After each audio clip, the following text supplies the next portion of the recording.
Welcome to the marvelous Land of Oz.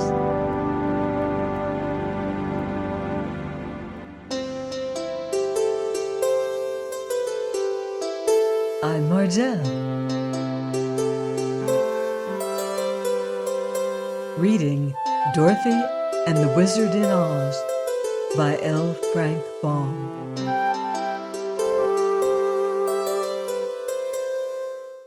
Chapter 7. Into the Black Pit and Out Again. When they came to the mountain, it proved to be a rugged, towering chunk of deep green glass, and looked dismal and forbidding in the extreme. Halfway up the steep was a yawning cave, black as night beyond the point where the rainbow rays of the colored suns reached into it. The Mangaboos drove the horse and the kitten and the piglets into this dark hole, and then, having pushed the buggy in after them, for it seemed some of them had dragged it all the way from the domed hall, they began to pile big glass rocks without the entrance, so that the prisoners could not get out again. "This is dreadful," groaned Jim. "It will be about the end of our adventures, I guess." "If the wizard was here," said one of the piglets, sobbing bitterly, "he would not see us suffer so." "We ought to have called him and Dorothy when we were first attacked," added Eureka. "But never mind. Be brave, my friends, and I will go and tell our masters where you are and get them to come to your rescue." The mouth of the hole was nearly filled up now, but the kitten gave a leap through the remaining opening and at once scampered up into the air.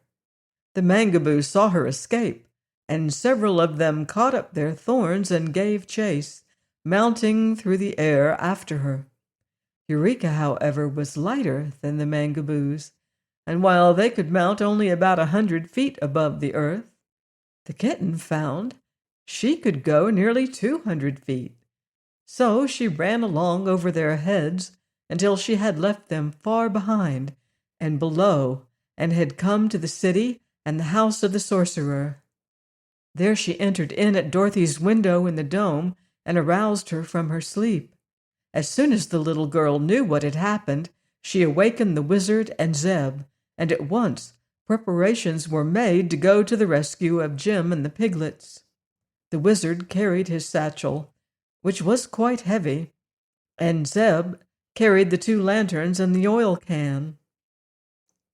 Dorothy's wicker suitcase was still under the seat of the buggy, and by good fortune, the boy had also placed the harness in the buggy when he had taken it off from Jim to let the horse lie down and rest. So there was nothing for the girl to carry but the kitten, which she held close to her bosom and tried to comfort, for its little heart was still beating rapidly. Some of the Mangaboos discovered them as soon as they left the house of the sorcerer, but when they started toward the mountain, the vegetable people allowed them to proceed without interference, yet followed in a crowd behind them, so that they could not go back again. Before long, they neared the Black Pit, where a busy swarm of Mangaboos, headed by their princess, was engaged in piling up glass rocks before the entrance. "Stop! I command you!" cried the wizard in an angry tone, and at once began pulling down the rocks to liberate Jim and the piglets. Instead of opposing him in this, they stood back in silence until he had made a good-sized hole in the barrier, when by order of the princess they all sprang forward and thrust out their sharp thorns. Dorothy hopped inside the opening to escape being pricked, and Zeb and the wizard, after enduring a few stabs from the thorns, were glad to follow her. At once, the Mangaboos began piling up the rocks of glass again, and as the little man realized that they were all to be entombed in the mountain, he said to the children, My dears, what shall we do? Jump out and fight?" "What's the use?" replied Dorothy. "I'd as soon die here as live much longer among those cruel and heartless people."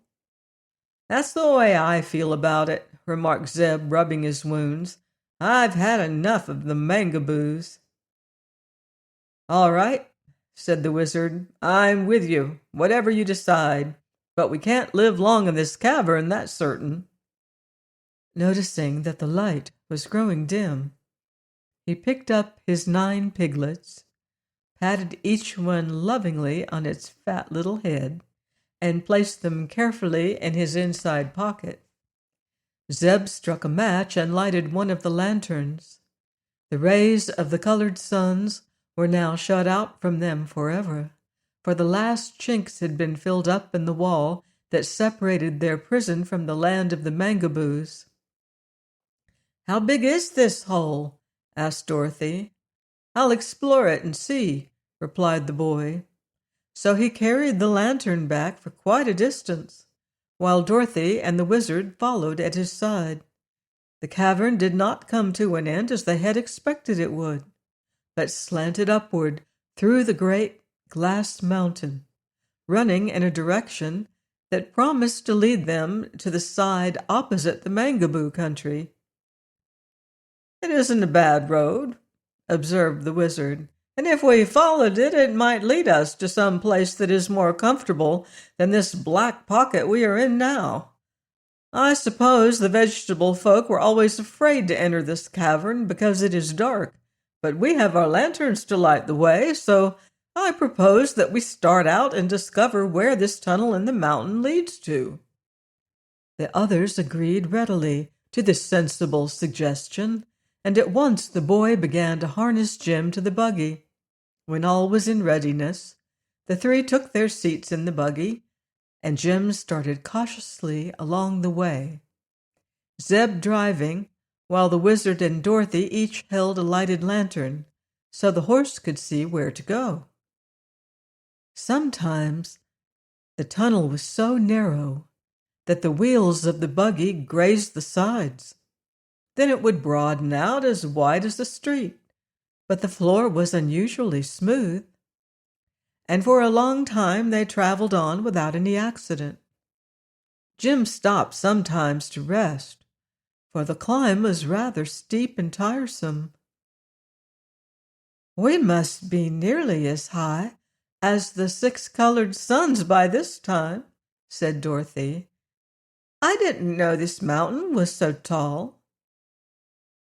"We are certainly a good distance away from the land of the Mangaboos," added Zeb, "for we have slanted away from it ever since we started." But they kept steadily moving, and just as Jim was about tired out with his long journey, the way suddenly grew lighter, and Zeb put out the lanterns to save the oil. To their joy, they found it was a white light that now greeted them, for all were weary of the colored rainbow lights, which after a time had made their eyes ache with their constantly shifting rays. The sides of the tunnel before them showed like the inside of a long spyglass, and the floor became more level. Jim hastened his lagging steps at this assurance of a quick relief from the dark passage, and in a few moments more they had emerged from the mountain and found themselves face to face with a new and charming country. Please join me next time for more magical adventure on the marvelous Land of Oz. Goodbye for now. See you in Oz.